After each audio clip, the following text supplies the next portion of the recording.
Light anglická škola uvádí anglické zajímavosti. A není jich málo. Jdeme na to. Já vás zdravím, dobrý den. Moje jméno je Johnny a vítám vás z Light anglické školy. Mám pro vás další zajímavost ohledně angličtiny a ta dnešní zajímavost se bude týkat ohledně amerických středních škol. Sám jsem na americké střední škole studoval, tak vám můžu říct, jak to tam v podstatě chodí. Že plno lidí říká, Američané jsou hloupí. Jo, možná jo, ale ti lidi zakládají na tom, že v podstatě, když se zeptají Američana, kde je Evropa, kde je Brno, kde je Praha, tak oni neví.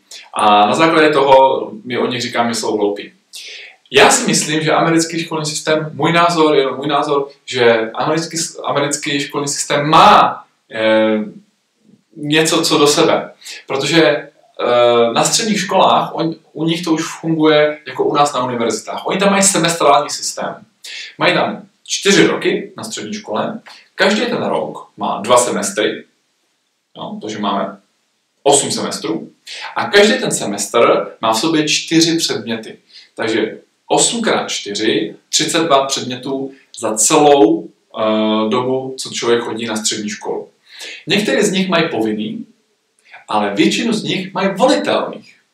Takže pokud člověk už má jenom trošku pod čepici na střední škole a ví, kam se chce jako profilovat, ví, co ho baví, tak už krom těch povinných předmětů může volit předměty, které by ho bavily a které ho posunou v jeho kariéře.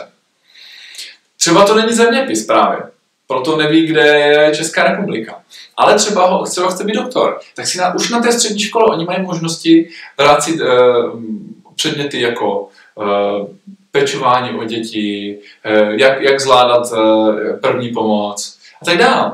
Nebo někoho baví stavět barák, chce být developer třeba. No, tak už tam si vezme předmět, který se zabývá ekonomikou, který se zabývá stavitelstvím, který se zabývá materiálem a tak dále.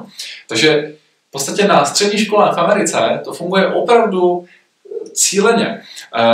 Další věc, oni tam nemají jakoby testy a zkoušení před tabulí, jako máme my. V podstatě furt píšeme nějaké písemky, furt nějaké zkoušení, furt stres. Oni taky testují, taky tam mají jakoby test, ale co tvoří hodně velkou část známky ve většině předmětů, je to, co ten člověk opravdu dokáže předvést v tom předmětu. Takže pokud třeba jsem chodil do předmětu, který se jmenoval v podstatě fitness, no a pokud jsem prostě tu činku nezvedl, kterou jsem měl zvednout, pokud jsem se neposouval v tom mým výkonu, tak jsem nedostal dobrou známku. Nebo byl tam třída předmět, který se zabýval výchovou dětí.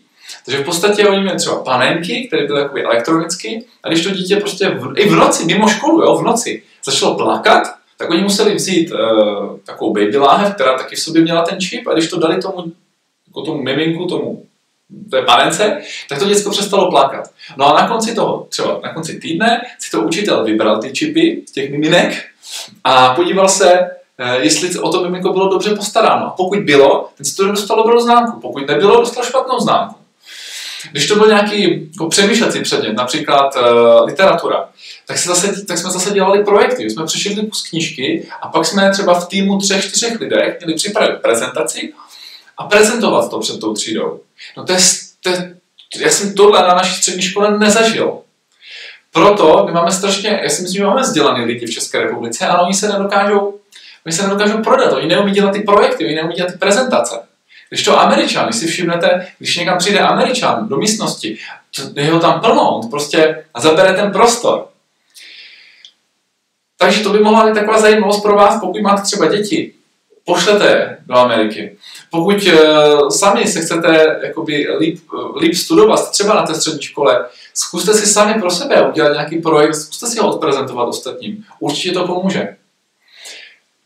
Pokud budete chtít slyšet nějaké další zajímavosti, o kterých třeba nevíte něco, tak určitě nám napište nějaké tipy. My moc rádi vám to zpracujeme a předáme vám to v formu nějakého takhle videa, protože všichni naši lektoři byli někde v zahraničí a v různých koutech. Já například v Americe, ostatní lektoři třeba v Austrálii, v Dánsku, v Anglii a tak dále. A my vám můžeme ty informace předat. Budeme moc rádi za to. Mějte se moc krásně a z Lightu vás zdraví Johnny. Ahoj! Začněte také mluvit anglicky. Třeba ve třídě New York, na takovýchto židlích, třeba s takovými spolužáky. Vedení školy vám přeje mnoho úspěchu. přijďte na ukázkovou hodinu www.lite.cz.